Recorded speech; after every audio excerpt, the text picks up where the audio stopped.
Subscribe करें और bell दबाएं ताकि कोई खबर रह न जाए।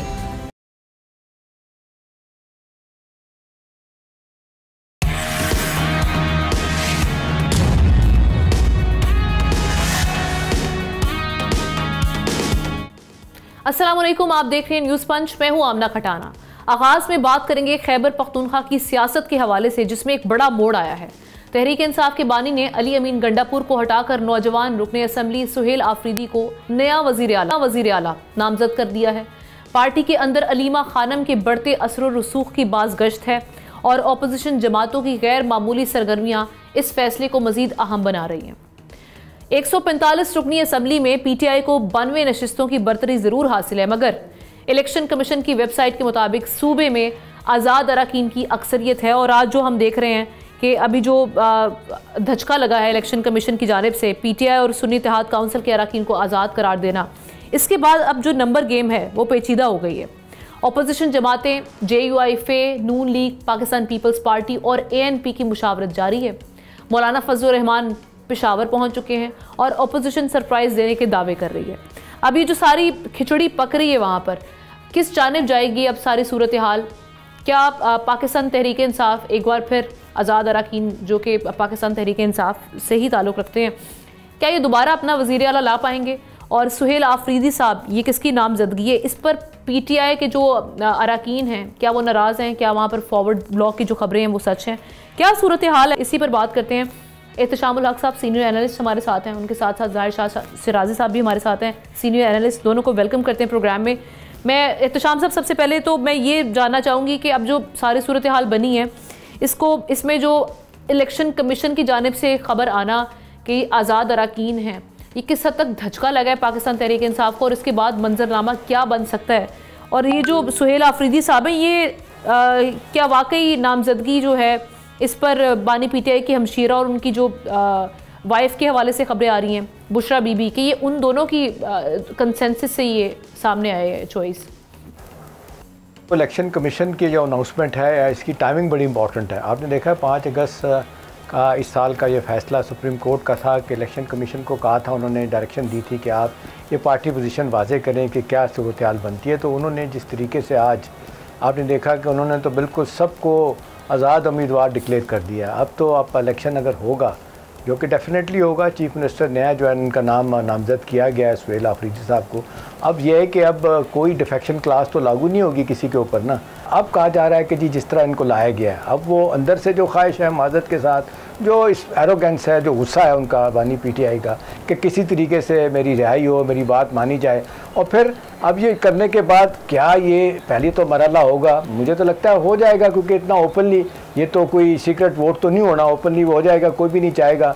बावजूद इस बात के कहा जा रहा है 25-30 आदमियों का एक ग्रुप उनका अलहदा है। कुछ लोग कहते हैं कि जी किसी स्टेज पे जाके फॉरवर्ड ब्लॉक भी बन सकता है, लेकिन कुछ लोगों का ख्याल है कि शायद गंडापुर इतनी आसानी के साथ नहीं करेंगे। लेकिन वो कहा जाता है ना कि वो भी इसी तरह वापस नहीं जाना चाहते, वो भी चाहते हैं कि कोई फ़ाइट करके मैं किसी तरीके से जाऊं। For the time being Gandapur शायद खामोश हो जाएंगे। लेकिन पार्टी के अंदर आमना बहुत ज़्यादा इस्तराब है। अभी देखें, अभी तो वो लोगों का वो गुस्सा नहीं ठंडा हो रहा कि पार्टी को छोड़ के बाहर से आपने जिस तरीके से वादुल मुस्लिमीन के वो राजा साहब जो हैं उनको आपने सेनेट का चेयरमैन बना दिया है।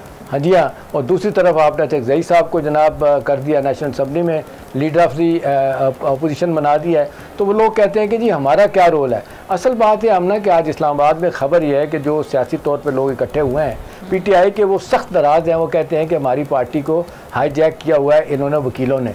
और जिस तरह बात की जा रही है, वो कहते हैं कि वकील तो बहुत अच्छे हैं ये अपने सलमान राजा साहब, लेकिन पॉलिटिकली वो कहते हैं नाबल्द हैं। वो भी उस अपनी बात गुस्से से कर रहे होते हैं। आलिया हमजा को जिस बुरे तरीके से डांटा था आपको, वो तो वह गिरफ्तार होने से बचने के लिए भागी हुई हैं वो, क्योंकि उन पर भी 9 मई में मुकदमात हैं। जिस तरीके से पंजाब की वो चीज़ वागदर थी, उनको उन्होंने जिस तरीके से मलाइन उनकी पोजीशन की थी बड़े गुस्से में। तो ये सारी सूरत हाल बताती है कि सियासी तौर पे आमना मामलात को टैकल नहीं किया जा रहा PTI के अंदर। ग्रुपिंग जो है ना बढ़ती चली जा रही है। वहाँ की काबीना में भी जो थी पहले, अब नई काबीना बनेगी KP में, वहाँ की असम्बली में आप देख लें, उनके लीडरों में आप देख लें कितने ग्रुप्स हैं। अब ये नया काम करना, ये आप बिल्कुल ठीक कह रही हैं, बुशरा बीबी और अलीमा बीबी जो है ना, ये इस लिहाज से दोनों इकट्ठे हैं। वैसे तो उनके इख्तलाफात हैं बहुत ज़्यादा, लेकिन उनको एक ख्याल है कि एक हार्ड लाइनर हमें चाहिए। वो जाके एक टफ टाइम दे रियासत को, अफवाज पाकिस्तान को, वह मजबूर होकर हमसे बात करें। देखिए ऐसा नहीं होगा आमना, सारी लोग दुनिया को पता है कि रियासत से आप नहीं टकरा सकते। अब तो सारी दुनिया की इस्टेब्लिशमेंट है, इस वक्त तो अमेरिका की इस्टेब्लिशमेंट सबसे ज़्यादा मजबूत है। अमेरिका में कहा जाता है कि सदर शाह साहब की तरफ ही चलते हैं। ये आखिरी बात करूँ, जी जी कर लें, कंप्लीट करें जल्दी से ताकि मैं अगले गेस्ट की जाने बढ़ूँ। जी जी शाम साहब। जी मैं सिर्फ ये कह रहा था, आमना देखें इस्टेब्लिशमेंट अमेरिका की जो है ना, आप देख लें प्रेजेंट हाउस और वाइट हाउस की, प्रेजेंट हाउस और उसके बाद स्टेट डिपार्टमेंट की कोई वैल्यू नहीं रही। वहाँ पे भी पेंटागन और CIA अपनी बात बनवाते हैं। यही चीज़ आप देख लें बरतानिया में भी चलेगी है, फ्रांस में भी है, सब हमारे इवन आपके इंडिया में भी सब कुछ हो रहा है। तो मेरा नहीं ख्याल कि जिस तरीके से ये लड़ाई लड़के को अपने अहदाफ PTI अपनी पॉलिसीज को रिव्यू करना चाहिए, पाएगी इनको मज़ीद। शाह साहब की तरफ चलते हैं। शाह साहब ये अभी जो KP में आज मसरूफियात के हवाले से बताइएगा कि अपोजिशन की क्या मसरूफियात हैं। दूसरी जानिब जो हम देख रहे हैं कि पाकिस्तान तहरीक इंसाफ वो किस तरह से अपने नंबर गेम को देखने की कोशिश कर रही है, क्योंकि PTI के फेवर में तो अभी भी हैं नंबर्स, लेकिन साथ ही साथ फैसल करीम कुंडी साहब ये बात कर रहे हैं कि नाराज़ अरकान जो हैं वो गेम चेंज कर सकते हैं सारे मामले में। तो अपोजिशन किसको नामजद कर रही है? एक तो इस पर कोई कंसेंसस डेवलप हुआ है, और दूसरा ये कि नंबर गेम्स के हवाले से बताइएगा आपको क्या जोड़ तोड़ दिखाई दे रही है और किस हद तक लग रहा है कि ये अपना वज़ीर आला अपोजिशन लाने में कामयाब हो सकती है? बहुत बहुत शुक्रिया आमना। मेरे ख्याल में एक तो बानी PTI ने एक बार फिर एस्टेब्लिशमेंट को मौका दे दिया कि वो कोई एक्सपेरिमेंट कर सकें, और जिस तरीके से इलेक्शन कमीशन का नोटिफिकेशन जारी हुआ है, गवर्नर खैबर पख्तूनख्वा जो है वो इस्लामाबाद के लिए चले गए हैं, लेकिन उन्होंने चीफ मिनिस्टर अली अमीन गंडापुर के इस्तीफे पर दस्तखत नहीं किए। ये मैं आपको तस्दीक करके बता सकता हूँ। अब वो गए इस्लामाबाद में, क्या उनको हिदायत मिलती हैं, वो क्या हिदायत लेते हैं। लेकिन जो रियलिस्टिक अप्रोच है वो ये है कि इस वक्त अपोजिशन जमातें JUIF अपना वज़ीर आला बनाना चाहती है। अगर वज़ीर आला नहीं भी बना सकती, लेकिन वो चाहती है कि कंटेस्ट वो करें। PMLN जो है वो अपनी एक सोच के साथ आगे बढ़ रही है कि उनका वज़ीर आला नामजद हो। कोशिश की जा रही है कि जॉइंट कंटेस्टेंट जो हो अपोजिशन जमातों को, ताकि एक मैसेज दिया जा सके। बाकी जोड़ तोड़ वाले मामलात बात के हैं कि वो क्या हो सकता है, लेकिन वही एक ऑप्शन होगा कि मरकज़ी हुकूमत या जो वज़ीर आला के स्लॉट के लिए वोट मांगने वाले क्या ऑफर कर सकते हैं। बड़ी दिलचस्प बात यह कि सुहेल अफरीदी इस वक्त आज उनके जो एसेट्स जो है उनकी डॉक्यूमेंट हमारे पास हैं, 5.5 लाख रुपए के तकरीबन ओवरऑल मुकम्मल एसेट्स हैं सुहेल अफरीदी साहब के इस वक्त, और वो भी घरेलू सामान और ये तमाम चीज़ें। ना उनका कोई घर है, ना फ्लैट है, एक आम सा कबायली नौजवान है। वो इलेक्शन जीतता है नहीं जीतता वो बात की बात है, लेकिन एक चीज़ वाज़ेह है कि अगर अली अमीन गंडापुर इमरान खान के कहने पर इस्तीफ़ा दे रहे हैं, तो इसी इमरान खान के कहने पे वो बाकी लोग वोट भी देंगे सुहेल अफरीदी को। अब ग्रुपिंग्स की जो बात है वो बड़ी वाज़ेह है। इसमें देखें जो असद कैसर आतिफ खान का ग्रुप है वो एक अलग क्लाउट लिए हुए है, लेकिन शायद कुछ ही दिन पहले उनके दोनों के भाइयों को मिनिस्ट्री से रिमूव किया था, और उसमें मुख्तलिफ किस्म के उनकी जो है तोजियात थी। आज अगर आप देखें अडियाला जेल गए हैं तैमूर झगड़ा और कामरान बंगश, जो कि बड़े करीबी समझे जाते थे इमरान खान साहब को, और में भी हो सकता है कि उनको भी एक अहम रोल मिले नई काबीना के अंदर। प्रेडिक्शन तो मैं नहीं कर सकता कि शायद अपोजिशन कोई बहुत बड़ा सेटबैक करे, हाँ उनका ख्याल ज़रूर है, लेकिन अगर वाकई ताकतवर हल्के चाहेंगे तो पाकिस्तान के KP के अंदर दोबारा भी कुछ ना कुछ हो सकता है। एक इंटरेस्टिंग बात यह कि अली अमीन गंडापुर की जो काबीना थी वो 35 अरकान पर मुश्तमिल थी।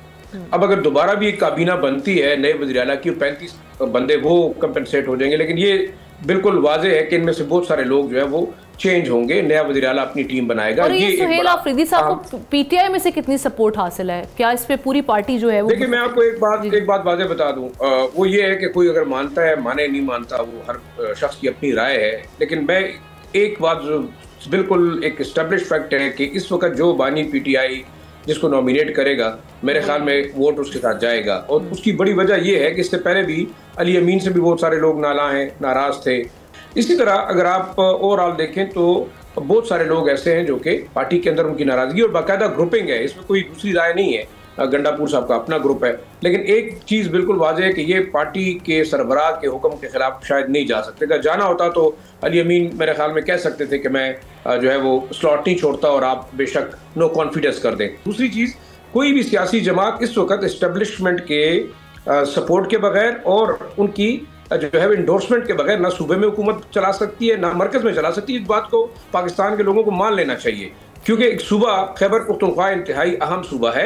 हम ये नहीं एक्सपेक्ट कर सकते कि सुहेल अफरीदी साहब तलवार लेके निकलेंगे और वो जाके एस्टेब्लिशमेंट के साथ टकरा देंगे। ये मेरे ख्याल में बानी PTI की भी गलतफहमी है, लेकिन उनका गुस्सा इस वजह से है कि अली अमीन गंडापुर ने 3 खवातीन को नाराज़ किया। एक अलीमा खान साहबा के खिलाफ उन्होंने जो है वो शिकायत की, दूसरा बुशरा बीबी के साथ उनके पहले ताल्लुकात नहीं थे, और सबसे ख़तरनाक जो अली अमीन गंडापुर ने अपने लिए एक मसला पैदा किया था वो था मशाल यूसुफजई का।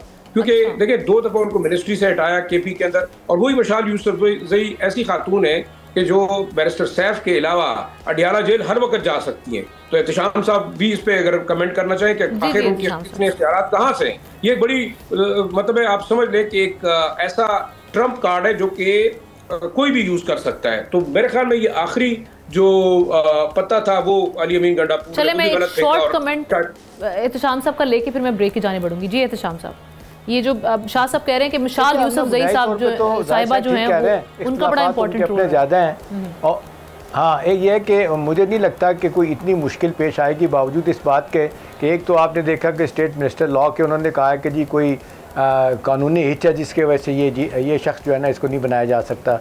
सुहेल अफरीदी को डिटेल उन्होंने बताया, एक TV प्रोग्राम में कह रहे थे। दूसरा, इलेक्शन कमीशन के फैसले के बाद मेरा ख्याल है मामलात कुछ देर तो हो सकते हैं, मुश्किल तो PTI के लिए होगी, लेकिन इस वक्त PTI के लिए टेस्ट है कि अगर वो अब यूनिटी का मुजाहरा नहीं करते तो ये तो फिर ओपनली आ जाएगा इनके इख्तलाफात है। मेरा ख्याल है अल्टीमेटली सुहेल अफरीदी जो है ना उनको बना लिया जाएगा। कुछ लोग तो दावा कर रहे हैं कि शायद आज नाम चेंज हो जाएगा। अब मुझे नहीं ख्याल कि इतनी आसानी के साथ नाम चेंज होगा, और असल बात ये है कि इनको बनाने का मकसद यही है कि आपने इंतहा पे पहुँचानी है कन्फ्रंटेशन मरकज़ के साथ। अब उसका क्या नतीजा निकलता है, उसके कितने खौफनाक 24 घंटे में तो बड़ा मंजरनामा बदलेगा, ये देखने वाली बात होगी। राइट, शाह साहब थैंक यू सो मच, आपका शुक्रिया अदा करेंगे, एहतशाम से रहेंगे। ब्रेक लेते हैं, ब्रेक के बाद पाकिस्तान की लॉ एंड ऑर्डर की सिचुएशन, उस पर बड़े अहम मामला चल रहे हैं, उस पर हम डिस्कस करेंगे।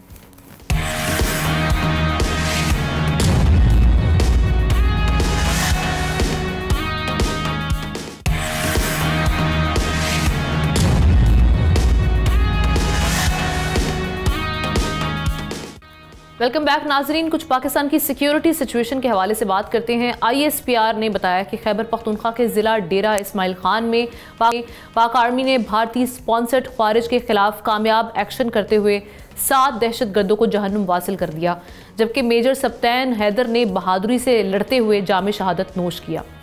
गुज़श्ता रोज़ औरकज़ई में 19 दराबिन में 7 खवारिज मारे गए, जबकि 2 अफसरान समेत 11 जवान शहीद हुए। अंदरूनी हो या बैरूनी खतरा, पाक आर्मी दुश्मन को मुंह तोड़ जवाब देने के लिए हम्मा वक्त तैयार है। कोर कमांडर्स कॉन्फ्रेंस में दुश्मन को यही वाज़े पैगाम दिया गया। आर्मी चीफ की सदारत में कॉन्फ्रेंस में भारतीय क़यादत के हालिया गैर जिम्मेदाराना इश्तियाल अंगेज़ बयानात पर गहरी तशवीश का इजहार करते हुए भारतीय सरपरस्ती में दहशतगर्द नेटवर्क्स फितनतुल खवारिज, फितनतुल हिंदुस्तान का खात्मा करने का अज़म भी ज़ाहिर किया। और ऐसे में इस सारी टाइमिंग बड़ी इंपॉर्टेंट है। अफगानिस्तान के वज़ीर ख़ारिजा मुल्ला मुत्तकी का भारत का विज़िट, ये फ़ौरन बाद जब मॉस्को एलामिया आया है उसके बाद ये विज़िट आना कई सवालात को जन्म दे रहा है। ये दौरा भारतीय स्पॉन्सर्ड दहशतगर्दी में इजाफे का सबब बनेगा। खित्ते के दीगर ममालिक इसे कैसे देख रहे हैं और क्या ही मामलात अब आगे जाकर बनेंगे, इस पर बात करने के लिए ब्रिगेडियर रिटायर्ड हारिस नवाज साहब सीनियर एनालिस्ट हमारे साथ हैं। एहतशामुल हक साहब सीनियर एनालिस्ट हमारे प्रोग्राम का हिस्सा हैं। दोनों को वेलकम करते हैं प्रोग्राम में। हारिस साहब, आपसे मैं आगाज़ करती हूँ। एक तो कल जो कोर कमांडर कॉन्फ्रेंस हुई उसमें चूँकि हम देख रहे थे कि भारत की जानिब से फिर शरारत करने के लिए कुछ ऐसा माहौल बनाया जा रहा था जिसमें बड़ी स्टेटमेंट्स आ रही थी, तो वो तो नज़र आ रहा है कि जी एक बार फिर उनके ऊपर जंगी जुनून सवार है। यहाँ से बड़ा वाज़े पैगाम दिया गया है कि पहले जिस तरह से शिकस्त हुई है उससे भी भरपूर तरीके से हम तैयार हैं और आपको फिर मुंह की खानी पड़ेगी। दूसरी चीज़ ये कि अभी मॉस्को में जो क्वाड मीटिंग हुई है जिसमें चाइना, ईरान, अफ़गानिस्तान और इसके साथ साथ रशिया का बड़ा अहम किरदार पाकिस्तान मौजूद था, और अफ़गान वज़ीर ख़ारजा को वहाँ पे बुलाकर बाकायदा इन ममालिक की जानिब से कहा गया है कि जी अफ़गान सोयल यूज़ हो रही है। अभी तमाम ममालिक एक पेज पर हैं और वहाँ से ये उनको एक स्ट्रेस दिया, एक प्रेशर दिया गया है कि जी आपने इनको काउंटर करना है जो वहाँ से हम देख रहे हैं कि मुतहरिक हैं दहशतगर्द अनासर। तो ये दो चीज़ें एक साथ होना और उसके बाद मुल्ला मुत्तकी का इंडिया का दौरा, आप पाकिस्तान की सिक्योरिटी सूरत हाल को आप किस तरह से देख रहे हैं आने वाले दिनों में, क्योंकि ऑब्वियसली इंडिया भी अपनी प्रॉक्सीज के ज़रिए तो यहाँ पर एक्टिव है और अब ऑपरेशंस भी हो रहे हैं इस सिलसिले में पाकिस्तान में।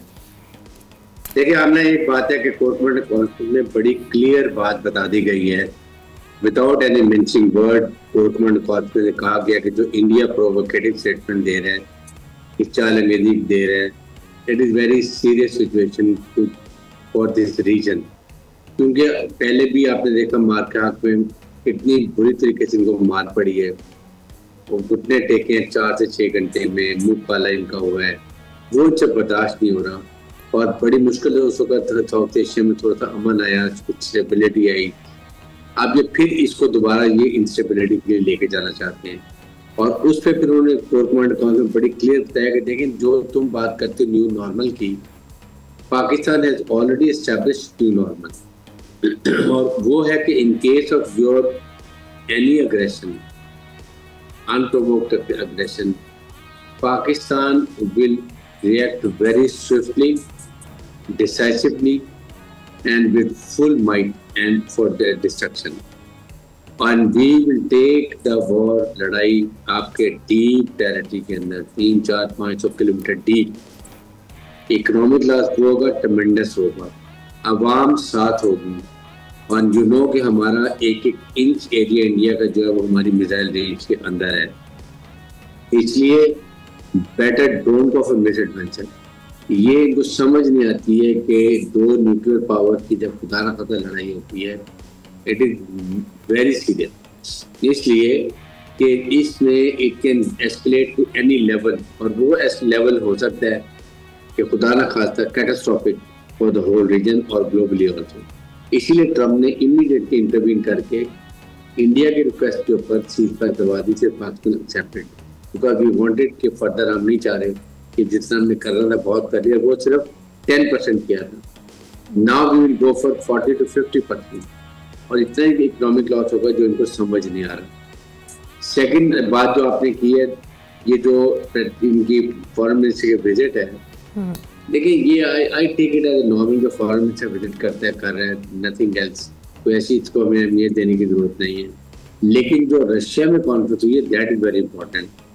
वहाँ पर तमाम ने एक मुश्तरका भी ये बात की है अफगान प्रेसिडेंट फॉरेन मिनिस्टर से कि आप हमें सब मिल के रीजनल लेवल पर हमें ये चाहिए कि अफगानिस्तान में जितने भी एक्स्ट्रा की टेररिस्ट ऑर्गेनाइजेशन है, इनके ट्रेनिंग में इनको डिसमेंटल करने की जरूरत है और एक लाएमंद मुश्तरका बनाया जाए। और फिर साथ ही साथ उसके बाद जो एक इम्पोर्टेंट है कि इसमें ईरान भी शामिल था, चाइना, पाकिस्तान और अफगानिस्तान, ये एक्चुअली ये स्टेक होल्डर है इस एरिया के। राइट। एहतशाम साहब, आप किस तरह से देख रहे हैं? एक तो जो हम अब सारी सिचुएशन देख रहे हैं, पाकिस्तान के पास पहले तो डायरेक्ट एंगेजमेंट थी अफगानिस्तान के साथ, वहाँ से नहीं सुना गया। अब डिप्लोमेटिकली हमारे पास जो देख रहे हैं कि एक रास्ता जो खुल चुका है, ऑप्शंस बढ़ चुके हैं, जैसे कि इन ममालिक का इसमें शामिल हो जाना और उसके बाद अफगानिस्तान को बड़ा क्लियर मैसेज आना, और साथ ही साथ जो अब वहाँ से थ्रेट्स इंडिया से दोबारा शुरू हो चुकी हैं। एक और इस चीज़ को भी ज़रा एलिमेंट को देखिएगा कि जब वो क्वाड मीटिंग को देखते हैं, ज़ाहिर है इंडियंस की भी नज़र है इस सारी सिचुएशन में, तो वो वहाँ से एक वाज़े मैसेज के बाद क्या डायरेक्ट कॉन्फ्रंटेशन की जानिब इंडिया जाएगा, या फिर ये सिर्फ वही हम बात कर रहे हैं कि जी प्रॉक्सीज तक कोशिश करेंगे कि वहीं से हम यहाँ पर मुदाखलत करते रहें और सिर्फ ये गीदड़ भपकियों की हद तक हम पाकिस्तान को एक्टिव रखें इन मामलों पर? देखिए आमना, आपको याद होगा कि जब ऑपरेशन संदूर उनका नाकाम हो गया था और मई की जंग में बुरे तरीके से उनको शिकस्त हो गई थी, तो एक ख़बर बड़ी आई थी कि मोदी ने कहा था पाकिस्तान में आग लगा दो। ये सोशल मीडिया पे भी अदरवाइज़ भी बड़ी ख़बरें जो है ना इस हवाले से चली थी। बुनियादी वजह यही थी कि अब उनका सारा का सारा गुस्सा और सारा का सारा ट्रेनिंग, पैसा जो उनकी प्रॉक्सीज़ हैं हिंदुस्तान की, वो ज़बरदस्त तरीके से उनका वो काम कर रहे हैं। वो आप देख लें, चाहे TTP है, चाहे आप BLA है, मजीद ब्रिगेड है, पैसा भी है जा रहा है। अब तो आपने देखा जो डोजियर पाकिस्तान ने यूनाइटेड नेशन को और मुख्तलिफ सफारत खाने के जो लोग हैं उनको दे दिए पाकिस्तान में, उसके बाद तो कोई वजह रह नहीं जाती कि कोई यकीन ना करे कि अफ़गान की सरजमीन भी इस्तेमाल हो रही है और हिंदुस्तान और अफ़गान तालिबान का भी कनाइमस जो है ना वो नज़र आ रहा है। मुत्तकी साहब आप देख लें, इंडिया जा रहे हैं या पहुँच चुके हैं। पहली दफ़ा एक अरसे के बाद दो ट्रैवल बैन यूनाइटेड नेशन की सिक्योरिटी काउंसिल ने उनसे हटाया है। अब देखना ये है कि वो तो गए हैं, तवक्कुआत तो यहाँ पे जो ख़बरें आ रही हैं वो तो यही है कि जी वो मिल के जो पाकिस्तान के ख़िलाफ़ कुछ करेंगे, क्योंकि सफारती तौर पे तो नहीं मुझे लगता, बावजूद इस बात के कि मॉस्को फॉर्मेट जिस तरह आपने देखा कल उन्होंने एक रीजनल कंसेंसस हुआ 10 ममालिक का, और उन्होंने ज़ोर दिया तालिबान हुकूमत पे कि भाई आपकी सरजमीन जो है ना वो हमसाए ममालिक के ख़िलाफ़ इस्तेमाल नहीं होनी चाहिए। लेकिन आपने देखा TTP और अफ़गान तालिबान आइडियोलॉजिकल दोस्त हैं और एक ही सिक्के के दो रुख हैं, और वो कोई बात मानने के लिए तैयार ही नहीं है। दूसरा अब ना मेरे ख्याल में दो बड़ी इस सारे क्राइसिस में, एक तो इंडिया की इन्वॉल्वमेंट बड़ी वाज़ेह तौर पे सामने आ गई है।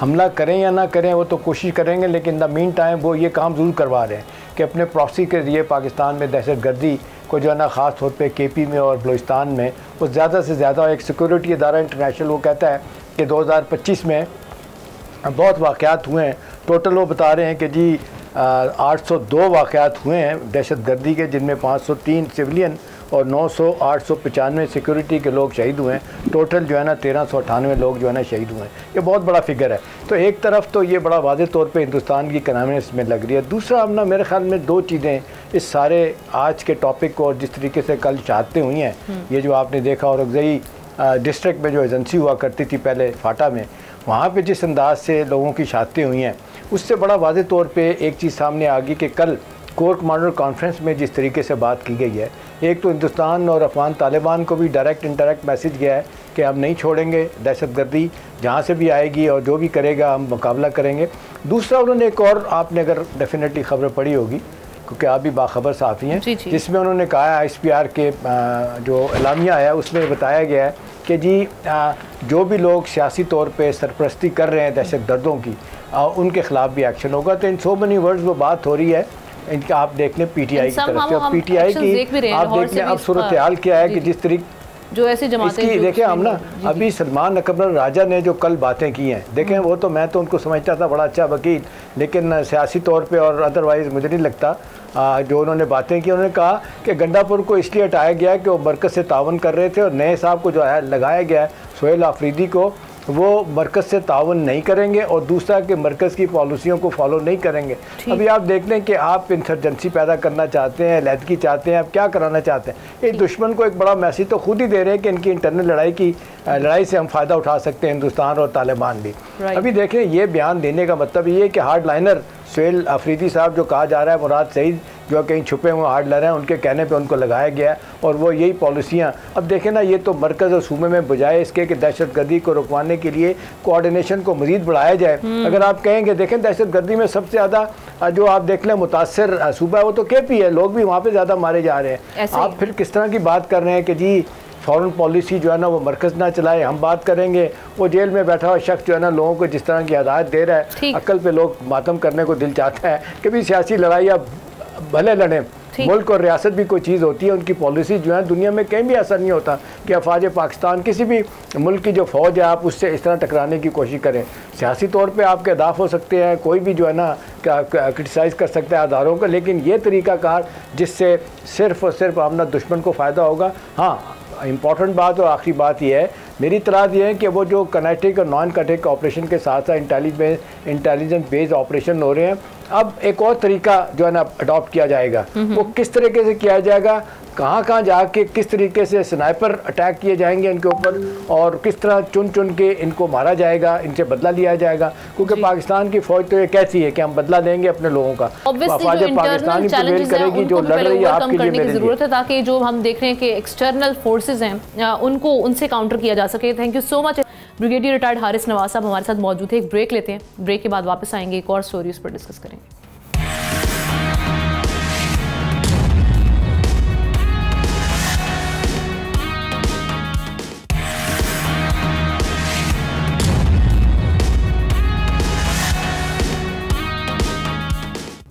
Welcome back. Gaza peace talks के हवाले से बात करते हैं। आखिरकार नाजरीन, गज़ा में अमन की उम्मीद जाग उठी है और इजराइल और हमास ने गज़ा अमन मंसूबे के पहले मरहले पर इत्तफाक कर लिया है। अमरीकी सदर डोनाल्ड ट्रंप ने मुआहदे को दुनिया के लिए अजीम दिन करार दिया और कहा कि हमास तमाम हॉस्टेजेस को रिलीज़ करेगी, जबकि इजराइल अपनी अफवाज को एक तयशुदा लाइन तक पीछे हटा लेगा। ट्रंप ने मीडिएशन करने वाले ममालिक कतर, मिस्र और तुर्की का शुक्रिया भी अदा किया और ऐलान किया कि वो जल्द मशरिक़ वस्ता के दौरे पर रवाना होंगे by the end of this week, ताकि अमन के अगले मराहिल की निगरानी की जा सके। अब इस जो मुआहिदा है इसके तहत हमास 20 इजरायली हॉस्टेजेस और इजरायली हुकूमत 2000 फ़लस्तीनी हॉस्टेजेस को रिहा करेगी। इस मुआहिदे को हम देख रहे हैं कि बड़ी बैक सपोर्ट हासिल है। बरतानिया हो, कनाडा हो, ऑस्ट्रेलिया हो, न्यूजीलैंड हो, सऊदी अरेबिया हो, अक़वाम मुत्तहिदा हो, और इसके साथ साथ रशिया की जानिब से भी इसका खैर मकदम किया, पाकिस्तान इसका खैर मकदम कर रहा है। मुआहिदे की खबर के साथ ही हमने सारी जो सिचुएशन देखी बनते हुए, गज़ा, खान यूनिस और तिल अबीब में लोगों में एक खुशी की लहर दौड़ गई और वहाँ पर लोग सड़कों पर निकल आए। ये सारी सिचुएशन वहाँ बनी। दूसरी जानिब जंग बंदी की खबर पर आलमी मंडी में तेल की कीमतों में कमी देखी गई है। जंग बंदी पर इत्तफाक तो हो गया है, लेकिन साथ ही साथ एमनेस्टी इंटरनेशनल ये कह रही है कि सीज़ फायर तब तक, ये जो पैक्ट हुआ है, ये तब तक लास्ट नहीं कर पाएगा जब तक इंक्लूजन ना हो इस शर्त का कि वहाँ पर जो जेनोसाइड है वो मुकम्मल तौर पर रुक जाए। लेकिन हमने कल तक ये सारे मामला देखे कि वहाँ पर शहादतें होती रहीं जब पीस टॉक्स जारी थी। तो क्या इसको इस मुआहिदे के साथ जो अब जेनोसाइड वाले मामलात हैं इसको इजराइल देखेगा और क्या इन पर प्रेशर बढ़ेगा? इस पर बात करने के लिए हामिद खान अल-मशरकी साहब इंटरनेशनल अफेयर हमारे साथ मौजूद हैं। उनको वेलकम करते हैं प्रोग्राम में। हामिद साहब, हमें किस हद तक इत्मीनान रखना चाहिए कि by the end of this week और may be mid of the next week ये जो सीज़ फायर वाले मामला थे ये हो जाएंगे? क्योंकि हम देख रहे हैं कि तमाम ममालिक की इसको बैक भी हासिल हो चुकी है, सपोर्ट है, खैर मकदम किया जा रहा है, वेलकम किया जा रहा है। इसके साथ साथ ट्रम्प साहब बड़े पुरुमीद हैं कि वो तो ये कह रहे हैं कि हफ्ते को शायद वो विजिट भी करें मिडल ईस्ट का। तो सीज़ फायर अब आपको नज़र आ रही है ये जो पहला फेज़ हुआ है इसके बाद? देखिए आमना, मैं समझता हूँ बहुत खुशाइंद है ये मुआहिदा सीज़ फायर का होना, और इसके अंदर जो सबसे बड़ी बात है वो ये कि हमास ने ना सिर्फ अपना वजूद तस्लीम करवाया बल्कि हमास ने ये साबित किया कि उसके बगैर और उसकी रजामंदी के बगैर सीज़ फायर नामुमकिन है, और वहाँ पे उन्होंने बड़ी हौसलामंदी और अक्लमंदी भी दिखाई है। अब सारी बात है इसराइल के ऊपर, नेतन्याहू के ऊपर, जो कि रवायती तौर पर इस बात की उनकी है कि वो अपने अल्फाज पर कायम नहीं रहते, अपने मुआहिदों पर कायम नहीं रहते, लेकिन यहाँ पर एक तरह से उनके तमाम मुआहिदे की हर तरह की गारंटी जो है वो अमेरिका और सदर ट्रंप खुद दे रहे हैं। मुआहिदे की हद तक बड़ा खुशाइंद है, 2000 मजलूम फ़लस्तीनी रिहा होंगे। उसके बाद देखिए जो 20 यरगमाली रह गए हैं वो आए दिन वो रोज़ाना की या हर हफ्ते बाद कोई ना कोई एक जो है वो उसमें से मर रहा था, जान से जा रहा था, और वहाँ पर हालात बदतरीन से बदतर होते जा रहे थे। मैं ये समझता हूँ कि मुआहिदा खुशाइंद है, लेकिन मुझे तमाम डाउट्स बिल्कुल हैं इसराइल के ऊपर कि वो अपने मुआहिदे पर अमल दरामद करेगा या नहीं। खसूसी तौर पर फ़ौजें हटाने का मुआहिदा, खसूसी तौर पर अपनी पोजीशंस पर वापस जाने की बात, और खसूसी तौर पर क्या वो गज़ा में दोबारा से आमदोरफ्त गज़ा को, खुराक को, फूड को जाने देगा। उसके बाद क्या वो गज़ा के अंदर फ़लस्तीनी जो बेघर हो गए थे, लाखों फ़लस्तीनी जो मिस्र चले गए, उनको वापस आबादकारी करने देगा? और बहुत सारे सवालात हैं। इसके साथ साथ हमास अपना वजूद किस तरह कायम रखता है, हमास कब तक अपना वजूद कायम रखता है, और क्या नई हुकूमत में वही बात जो टोनी ब्लेयर के हवाले से हो रही है उनके बगैर होगी या उसके साथ होगी? लेकिन पहला स्टेप खुशाइंद है। जेरेड किशनर जो सदर ट्रंप के दामाद हैं, उन्होंने इसमें बड़ा अहम किरदार अदा किया। उसके बाद तुर्किया, सऊदी अरब, कतर, इन सब ने किरदार अदा किया। और मैं ये समझता हूँ कि यहाँ पर एक ही बुनियादी मकसद है, वो ये कि आइंदा के लिए हर हालत में इसराइल को रोका जाए कि वो किसी तरह भी इस तरह की जो है वो गैर इंसानी। लेकिन वहाँ से हम इसराइल से अभी से आवाज़ें उठना शुरू हो गई हैं। वहाँ के जो फाइनेंस मिनिस्टर हैं बेज़लेल स्मोट्रिच, वो ये कह रहे हैं कि वो किसी भी किस्म की सीज़ फायर की मुखालिफत करते हैं। ये AFP रिपोर्ट बिल्कुल ऐसे ही है। देखिए 2 वज़रा ने इस्तीफे दे दिए हैं इसराइल की नेतन्याहू की काबीना में पिछले 6 दिनों में, और दोनों का मौक़िफ़ ये है कि जी अभी इसराइल को सीज़ फायर नहीं करना चाहिए। इसीलिए नेतन्याहू कल इसको इसराइल की पार्लियामेंट में पेश कर रहे हैं, इस मंसूबे को, कि पार्लियामेंट की मंजूरी के साथ इस मंसूबे पर अमल किया जाए। और ये एक बार फिर एक रखना तो है, लेकिन मैं ये समझता हूँ कि अगर इसराइल इसको मंजूर नहीं करेगा तो फिर वो जो अमेरिका की हमायत है उसको भी उसमें कमी का सामना करना पड़ेगा। क्योंकि अब बहरहाल हमास ने और तमाम जो फ्रीकैन है उन्होंने बीच में पढ़ के मुआहिदे को एक ऐसी शक्ल दे दी है जिसके अंदर मेरा ख्याल ये कि सबके लिए फेस सेविंग है। और अगर इसराइल इसको नहीं मानता, इसराइली काबीना या इसराइली पार्लियामेंट या इसराइली अपोजिशन या मौजूदा हुकूमत, तो मेरा ख्याल है इसराइल की आवाम भी इनको जवाबदेह करेंगे। खुद अभी आपने देखा कि तल अवीव में, यरूशलेम में, बहरहाल जहाँ फ़लस्तीनियों ने खुशी का जश्न मनाया, वहाँ पे यरगमालियों ने भी खुशी का जश्न मनाया है। ये सिचुएशन तो नहीं बन सकती कि ये हॉस्टेजेस रिलीज हों और उसके बाद बेंजामिन नेतन्याहू साहब बिल्कुल पैंतरा बदलें और एक नई चाल हो उनकी? ये आमना, ये तो मैंने शुबहात भी हैं। आमना, ये तो मैंने मेरा ख्याल पहले भी कहा, 20 नकात में जो पहले 4 नकात हैं, इसराइल सिर्फ उसमें इंटरेस्टेड है कि वो 4 नकात पूरे हो जाएं, बाकी उसका कोई इंटरेस्ट नहीं है। और उसके अंदर जो सबसे अहम यही है कि जी इसराइली यरगमाली जो हैं वो रिहा हो जाएं। और उसके बाद मुझे भी इस बात का खदशा है कि नेतन्याहू कोई भी फॉल्स फ्लैग ऑपरेशन का बहाना बना लेगा, कोई भी छोटा मोटा कोई कत्ल व गारत करा के। लेकिन इस बार क्या अमेरिका रोक सकता है? क्योंकि अब जो सारे ममालिक, चाहे वो वेस्ट से हो, चाहे अरब कंट्रीज हो और बाकी ममालिक हो, अब तो दुनिया भर से आवाजें आ रही हैं और दुनिया भर इसका खैर मकदम कर रही है। तो क्या अमेरिका इंश्योर करेगा कि इम्प्लीमेंटेशन प्रॉपरली हो वहां से? अगर कोई फॉल्स फ्लैग ऑपरेशन करने की कोशिश भी की जाए तो फिर अमेरिका उसमें बीच में पड़े, हॉल्ट करे उसको? आमना, मेरा ख्याल ये कि अमेरिका के ऊपर बहरहाल बहुत ज्यादा जिम्मेदारी आ गई है और सदर ट्रंप का अभी तक का जो रवैया है उसके अंदर तो मुझे पूरी उम्मीद हूँ। लेकिन बदकिस्मती ये है कि आपको शायद पता होगा कि कांग्रेस और सेनेट के अंदर एक बहुत बड़ी अक्सरियत जो है वो अभी भी नेतन्याहू की हामी है। पेंटागन के अंदर भी इसराइली और सहूनी लॉबी जो है वो बहुत एक्टिव है। उसके बाद देखा जाए तो हमने देखा कि पिछली इतनी जेनोसाइड के अंदर जितना भी अमेरिका ने साथ दिया वो इंसानी हकूक से हटके था। सो अगर ये करेगा दोबारा से तो एक बात तो कंफर्म है कि वो ये कि अमेरिका बिल्कुल मुखालफत तो नहीं करेगा, लेकिन अमेरिका अपनी नाराजगी का इजहार करेगा। और फिर हो सकता है कि अगर इस तरह हुआ तो फिर जंग के अंदर सूरत हाल दोबारा खराब होगी, क्योंकि अगर वो अब ये करता है तो फिर दुनिया की दूसरी ताकतों के पास बहुत सारी वजूहात आ जाती है कि उसके अंदर इंटरफियर करें और इस मामले को, इसराइल को फिर बजोरे ताकत रोका जाए। अभी तक मुज़ाकरात है, उसके बाद दुनिया के पास आखिरी हल रह जाएगा कि इसराइल के साथ एक फाइनल जंग करके उसको रोका जाए, इसके अलावा कोई हल नहीं रह जाएगा। बिल्कुल ठीक, thank you so much. Hamid Khan साहब हमारे साथ मौजूद थे, इस पर अपना तज्जिया पेश कर रहे थे। प्रोग्राम के आखिर में हेल्थ सेक्टर में एक रेवोल्यूशन आया है नाजरीन, वो इस तरह से कि जब हम देखते हैं कि इंसानी जिस्म की कोई हड्डी टूट जाए तो उसे जुड़ने में कई महीने लग जाते हैं, बल्कि बाज़ केसेस में साल भी लग सकते हैं। मगर अब टूटी हुई हड्डी को सिर्फ 3 मिनट में जोड़ना मुमकिन हो गया। ये सुनकर हैरत होती है, मगर चाइना के तिब्बी माहिरीन ने इसे हकीकत बना दिया। खबर बेसिकली ये है कि चाइना के सूबे ज़ीजियांग में एक तहकीकाती टीम ने एक ऐसी मेडिकल इजाद की है जिसने मेडिकल की दुनिया में तहलका मचा दिया है। इस इजाद का नाम है बोन ग्लू। ग्लू यानी जोड़ने वाला सोल्यूशन, एक ऐसी गूंद जो टूटी हड्डियों को सिर्फ 3 मिनट में जोड़ देती है, और वो भी बगैर किसी धाती, प्लेट, पेच या बड़े ऑपरेशन के। ये गूंद ऑयस्टर्स से मुतासिर होकर बनाई गई है। जी हाँ, वही सिपियाँ जो पानी के अंदर मजबूती से चट्टानों से चिपक जाते हैं। मुहक्किकीन ने कुदरत के इसी राज को समझकर इंसानी जिस्म में हड्डियों को जोड़ने का एक नया तरीका ईजाद किया है। ये चिपकने वाला मादा फ्रैक्चर की जगह पर इंजेक्शन के जरिए लगाया जाएगा और सिर्फ चंद मिनटों में हड्डी को ऐसे जोड़ देता है जैसे वो कभी टूटी ही ना हो, हत्ता कि खून के बहाव वाली जगहों पर भी जहां आम गूंद काम नहीं करती। ये बोन 2 हैरत अंगेज कारकर्दगी दिखाती है। लेबॉर्ट्री तजुर्बात में इस गूंद ने 400 पाउंड से ज़ायद दबाव बर्दाश्त करने की सलाहियत दिखाई है और 150 मरीजों पर किए गए तजुर्बात में ये मुकम्मल तौर पर कामयाब रही है। हेल्थ एक्सपर्ट्स कह रहे हैं कि ये इजाद सर्जरी के मुस्तकबिल को बदल देगी। शायद आने वाले वक्त में फ्रैक्चर का इलाज इलाज की बजाय सिर्फ एक सादा इंजेक्शन से हुआ करेगा।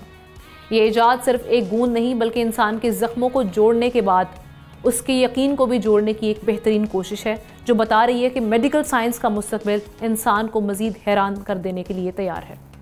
इस खबर के हवाले से आप कमेंट सेक्शन में जाकर अपनी राय का इजहार कर सकते हैं। हमें प्रोग्राम से इजाज़त दीजिए, इंशाल्लाह कल मुलाकात होगी। अल्लाह हाफिज़।